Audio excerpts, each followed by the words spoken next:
This is when a dump trailer would be nice. Ugh. It's a good workout though. People give me shit about eating cake. We'll see them come out here and haul concrete with me all day. I'll work circles around them. You don't have to be in good shape. You just gotta be a hard worker. And that's it. Hey, what's going on, guys? Welcome to Millionaire Mafia. What I wanted to talk to you guys about today was something that was kind of weird that I had this happen twice to me in the last 24 hours. And actually it was within a couple hours yesterday. But it has to do, it started out with my soccer team. So I coach my 10-year-old, almost 11-year-old Jackie, 12U. I've been coaching her since she was 4 years old. And followed her up through the years. Well, we've got a team. We started out last week and we were at practice, and long story short, I ended up getting on one of the boys. It's a co-ed team, about 50-50. I ended up getting on him for doing something that he wasn't supposed to be doing in the practice. Just it was a drill we were doing, and he wasn't doing it right, and he wasn't doing it the way he was instructed, which is why I was getting on him for it. Making an error wasn't such a big deal. I can deal with that, but he was making the same error because he wasn't doing it right. And I had actually asked him, I said, tell me what you think we're doing right now. So it was kind of open-ended. But he just stared at me, like blankly. And I said, okay, I'm thinking in my head, Jake, simplify this, right? Make this easier for him to understand. Okay, ask a yes or no question. Do you know what we're doing right here? Do you know where you're supposed to be?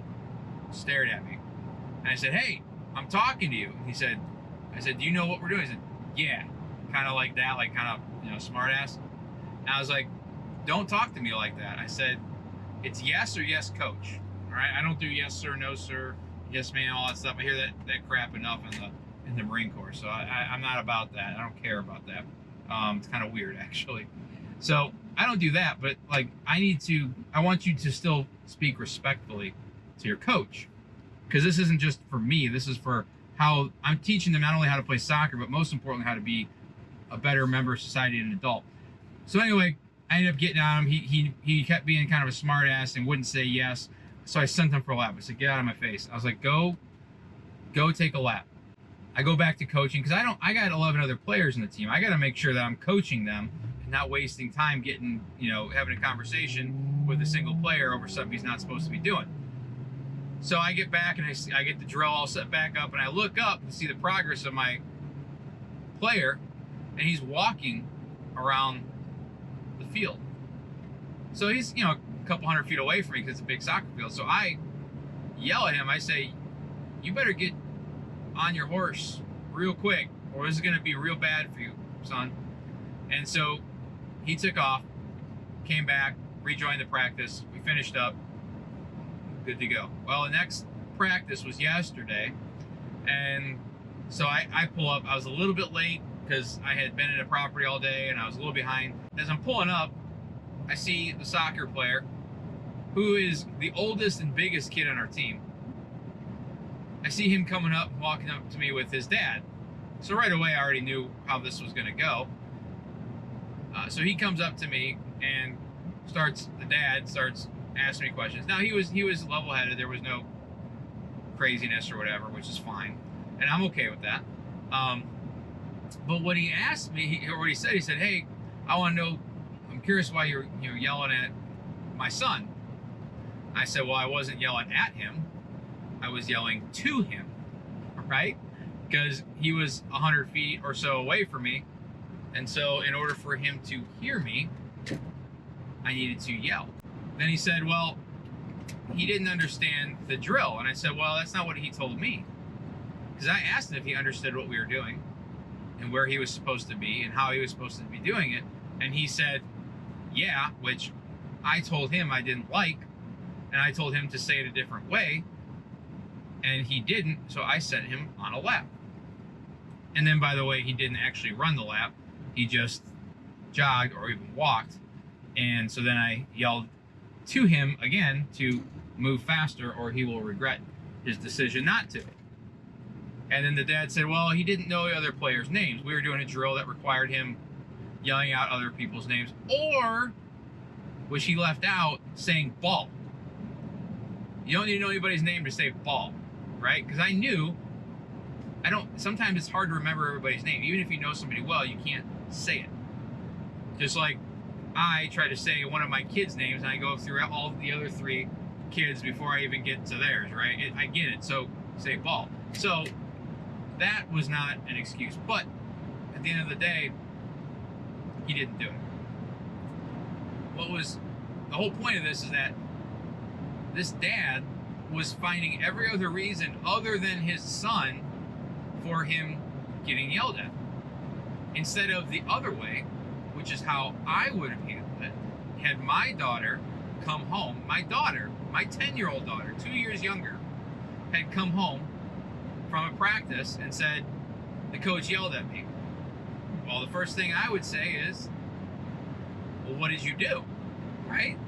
Because the coach isn't going to yell at you for no reason. So what did you do? Well, I didn't do anything. Okay, then why did he yell at you? Well, I did this or I didn't do that. Okay, why didn't you do that? Did you know you were supposed to do that? Yes, no, whatever. Okay, if you knew you were supposed to do it and you didn't do it and the coach yelled at you, what's the problem? Right? Now, if the coach is verbally abusing somebody and demoralizing them and cutting them down and calling them names and doing things like that, demeaning stuff, that's different. Okay? There's no time and place for that in coaching. But getting up in a kid's grill and letting them know what's up, that they need to focus, or it's going to be painful for them, that's part of playing sports. Right? So that was a little unfortunate because that dad missed a great opportunity to teach his kid to have thick skin. Teach his kid that his problems in life are his own and that he needs to figure out a way to solve them. Now, it doesn't mean that parents aren't there to help their kids out when they need to. But in that instance, his dad could have helped him out by making him realize that, hey, this is on you. You didn't do what you were supposed to do and you got chewed out. That's normal. You deserve that, right? That's a dad helping their kid out, not coming up and trying to put it and pin it on the coach. All right? That's unacceptable. And that was what happened. Okay, so that is what it is. I've had to deal with this before. I've been coaching for a while. Anybody who's coached has had to deal with that. Anybody who's umped or refed or whatever has had to deal with that. So it's not the most unusual thing. But I was later reminded of why it's so vital that we don't raise our kids that way, where the problem isn't theirs, it's obviously somebody else's. Their baby couldn't be the one at fault. And here's what I mean. So actually, before I went to practice last night, I went on to a Facebook group that I'm a member of as a member of my real estate investor association here in Florida. I got a lot of good friends, guys I've done a lot of business with, and we are all kind of a big happy family. It's a big group. We're all throughout the Gulf Coast, not just here in Pensacola. You know, a lot of times we ask for referrals and, you know, who can do what work or who can do what loans or whatever. And so somebody asked, and the words were, does anybody know a small repair man to do small repair work? Now, obviously what they meant was, does anybody know somebody who does small repairs to do a small repair? Everybody knows that. But I had to take the opportunity. The door was wide open, and I had to jump through it to give my buddy, who is also one of my coaches on my team and in my mastermind group, we go and we have smoke cigars and have whiskey and talk about real estate deals and mindset and things like that, or families. So I've known him for a while, and he's a good friend of mine. And we both give the shirt off our back for each other. So, but he's vertically challenged, okay? He's short. So I said, hey, buddy, I mentioned his name, won't mention him here, but I said, hey, are you know any small repair guys? And of course, a couple people laughed, and I didn't think anything of it. I actually left. Come back And later he had made a comment giving me a hard time. As you can tell, apparently, according to some of the viewers, I like to eat cake, even though I really hate cake. So, you know, people give me a hard time about it, and I give myself a hard time about, you know, being a little less in shape than I should be. But anyway, so it's all in good fun, right? Well, this guy who made the original comment, I come back after coaching for 2 hours, didn't even eat till after 8 o'clock, and I'm going through, my daughter and I were debriefing the practice to make sure, see how it went. And after that, I went on, jumped online, and I saw they had a Facebook message. So I look at it, and the guy who made this post, he goes, I kid you not, he said, "Do you have something against little people, or are you just being an asshole?" So at first, if my buddy had said that to me, I would have understood and been like, he's screwing with me, right? But obviously, I don't know this guy from Adam. So I respond back to him, you know, kind of giving him the benefit of the doubt, right? And I said, "Hey, bro, I don't know if you're being serious right now. I really hope you're not, because if you are, you need to grow some thicker skin if you're going to make it anywhere in this business, or you're going to have any longevity." I was like, this guy, and I explained the situation, he's a good buddy of mine. He coaches with me. I've known him for a long time. He's short. We make fun of each other. Notice he made a comment about short people against himself in that, right? Well, the guy comes back to me a little later and says, it's not okay to have something against small people or little people. It's like, I had, you know, my mom was short, and people called her dwarf, and this, that, and the other. And I'm like, bro, again, grow some thicker skin. It's all in good fun. Have some fun. If you got a problem with this, you're in the wrong business. If guys can't joke about themselves to each other in a group amongst friends, right? What was that is what it is. That's somebody having an issue and having very thin skin and having, you know, very little sense of humor. But what he did is he went to that buddy of mine who happens to be a realtor and asked him if he felt he was being bullied and if he would recommend this guy submitting a complaint to the NAR, the National Association of Realtors, i.e. making a formal complaint against a license holder. What he assumed to be me. The problem is twofold. One, my buddy didn't give a shit about the issue, actually enjoyed it. The second thing, I'm not even a freaking realtor. What's the NAR gonna do? Nothing, right? I'm not a realtor. You got nothing on me. All right?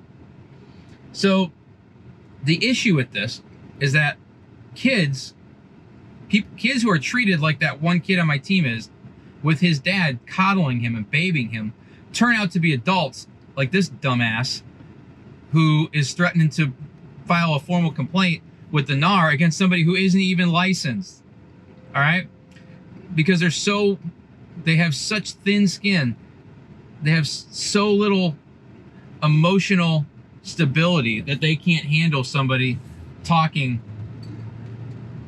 about that. Even if I was being mean to them, if I was intentionally being mean, right? People have no spine. They have no guts. All right? And that's just ridiculous.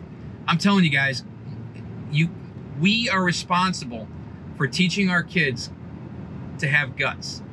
We're responsible for teaching them to have a spine and to have thick skin, and to let that stuff, even if it was intended to be malicious, let it roll off your back. Don't let it bother you. Like, this guy's talking about his mommy and stuff like that. Like, come on, guys. Like, what is wrong with you? I'm not saying that certain things should or shouldn't be said. And you can make the argument that I should or shouldn't have said what I said. That's fine. But at the end of the day, the intent was all in good fun. There was nothing malicious or derogatory about what I said, right? And this guy just took it, total offense to it. Just like my athlete's dad took offense to the way I was treating his kid, instead of teaching him to be tough, to be mentally, physically, and emotionally tough. And that's what we got to teach our kids. This is Millionaire Mafia. I want to emphasize the second half. The first half will come.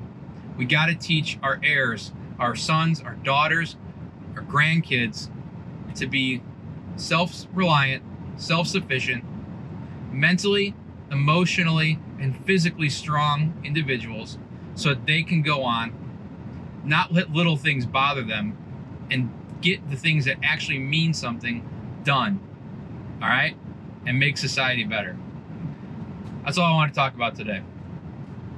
Hope you guys enjoyed it. Hope you got something out of it. Let me know if you guys have seen stuff like this. I know a lot of you guys are probably coaches as well, or at least you work closely with your kids, or you obviously have dealt, I'm sure, with some very similar adults, these thin-skinned adults. I'm curious what your experience is. Go ahead and comment below. I'd really like to know. All right. If you like this and any of these other videos, please go ahead and subscribe below. I'd love to have you guys here on a regular basis. But anyway, thanks again for your time. Go out and make some money. And as always, here's to your wealth.